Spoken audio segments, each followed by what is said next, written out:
गजेंद्र आत्मसमर्पण और घर लौटता है। श्री सुखदेव गोस्वामी ने आगे कहा, तत्पश्चात हाथियों के राजा गजेंद्र ने अपने मन को पूर्ण बुद्धि के साथ अपने हृदय में स्थिर किया और एक मंत्र का जाप किया, जिसे उन्होंने अपने पिछले जन्म में इंद्रद्युम्न के रूप में सीखा था और जिसे उन्होंने कृष्ण की कृपा से याद किया था। हाथियों के राजा गजेंद्र ने कहा, मैं सर्वोच्च व्यक्ति वासुदेव ओम नमो भगवते वासुदेवाय को अपना सम्मान पूर्वक प्रणाम करता हूँ। उनके कारण यह भौतिक शरीर आत्मा की उपस्थिति के कारण कार्य करता है और इसलिए वे सभी के मूल कारण हैं। वे ब्रह्मा और शिव जैसे श्रेष्ठ व्यक्तियों के लिए पूजनीय हैं और उन्होंने प्रत्येक जीव के हृदय में प्रवेश किया है। मुझे उसका ध्यान करने दो। पूर्ण पुरुषोत्तम भगवान का कोई भौतिक जन्म, कर्म, नाम, रूप, गुण या दोष नहीं है। जिस उद्देश्य के लिए यह भौतिक संसार बनाया गया है, उसे पूरा करने के लिए और नष्ट होकर वे अपनी मूल आंतरिक शक्ति द्वारा भगवान राम या भगवान कृष्ण जैसे मनुष्य के रूप में आता है। उनके पास अपार शक्ति है और विभिन्न रूपों में भौतिक कल्मश से मुक्त वे अद्भुत कार्य करते हैं। इसलिए वह परम ब्रह्म है। मैं उन्हें अपना सम्मान प्रदान करता हूँ। भगवान के सर्वोच्च व्यक्तित्व को शुद्ध भक्तों द्वारा महसूस किया जाता है जो भक्ति योग के पारलौकिक अस्तित्व में कार्य करते हैं। वे अदूषित सुख के दाता हैं और पारलौकिक संसार के स्वामी हैं। इसलिए मैं उन्हें अपना सम्मान प्रदान करता हूँ। क्योंकि मेरे जैसे एक जानवर ने आपके सामने आत्मसमर्पण कर दिया है, जो परम मुक्त हैं, निश्चित रूप से आप मुझे इस खतरनाक स्थिति से मुक्त करेंगे। मैं भगवान के परम व्यक्तित्व को अपना सम्मान पूर्वक प्रणाम करता हूँ, जिनकी भ्रामक ऊर्जा से जीव, जो भगवान का अंश है, जीवन की शारीरिक अवधारणा के कारण अपनी वास्तविक पहचान भूल जाता है। मैं भगवान के परम व्यक्तित्व की शरण लेता हूँ, जिनकी महिमा को समझना मुश्किल है। श्री सुखदेव गोस्वामी ने आगे कहा, जब हाथियों का राजा वर्णन कर रहा था सर्वोच्च अधिकारी किसी व्यक्ति विशेष का उल्लेख किए बिना उन्होंने भगवान ब्रह्मा, भगवान शिव, इंद्र और चंद्र के नेतृत्व वाले देवताओं का आह्वान नहीं किया। इसलिए उनमें से कोई भी उसके पास नहीं आया। हालांकि क्योंकि भगवान हरि परमात्मा है, पुरुषोत्तम भगवान के व्यक्तित्व वे गजेंद्र के सामने प्रकट हुए। प्रार्थना करने वाले गजेंद्र की अजीब स्थिति को समझने के बाद हर जगह रहने वाले भगवान हरि देवताओं के साथ प्रकट हुए, जो उनकी प्रार्थना कर रहे थे। अपनी डिस्क और अन्य हथियार लेकर वे अपनी इच्छा के अनुसार अपने वाहक गरुड़ की पीठ पर बड़ी तेजी के साथ प्रकट हुए। इस प्रकार वे गजेंद्र के सामने प्रकट हुए। गजेंद्र को पानी में मगरमच्छ ने बलपूर्वक पकड़ लिया था और उसे तीव्र पीड़ा हो रही थी, लेकिन जब उसने देखा कि गरुड़ की पीठ पर चक्रधारी नारायण आकाश में आ रहा है, तो उसने तुरंत अपनी सूंड में एक कमल का फूल लिया और अपनी दर्दनाक स्थिति के कारण बड़ी कठिनाई के साथ उन्होंने निम्नलिखित शब्दों का उच्चारण किया, हे मेरे भगवान नारायण, ब्रह्मांड के स्वामी, हे देवत्व के सर्वोच्च व्यक्तित्व, मैं आपको अपना सम्मान पूर्वक प्रणाम करता हूँ। तत्पश्चात गजेंद्र को ऐसी व्यथित स्थिति में देखकर देवत्व के अजन्मे सर्वोच्च व्यक्तित्व हरि अपनी अहेतु की दया से तुरंत गरुड़ की पीठ से नीचे उतरे और मगरमच्छ के साथ हाथियों के राजा को पानी से बाहर खींच लिया।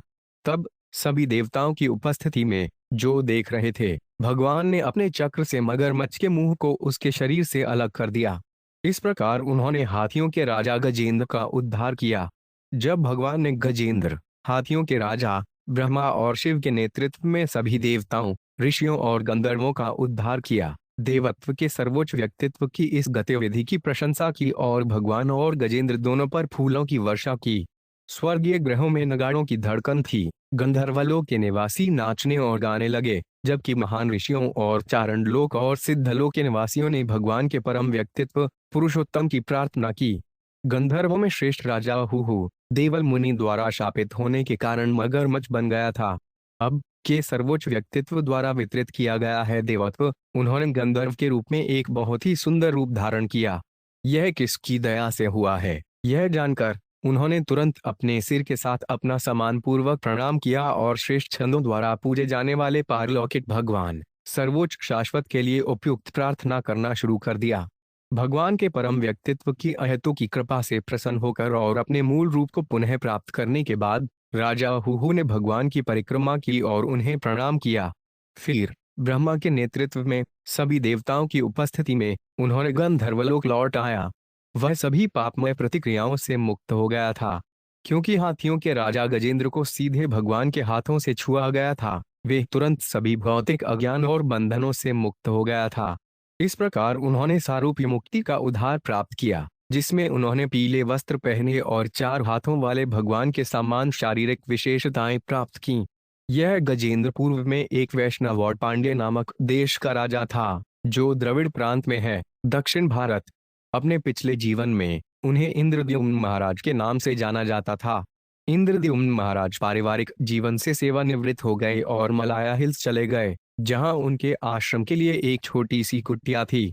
वे मस्तक पर जटा धारण करते थे और सदैव तपस्या में लीन रहते थे।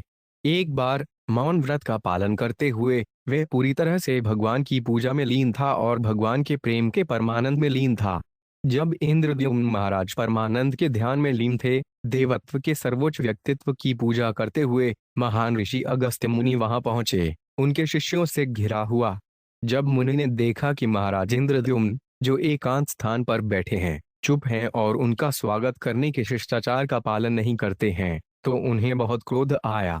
अगस्त्य मुनि ने तब राजा के खिलाफ यह श्राप दिया, यह राजा इंद्रद्युम्न बिल्कुल भी कोमल नहीं है।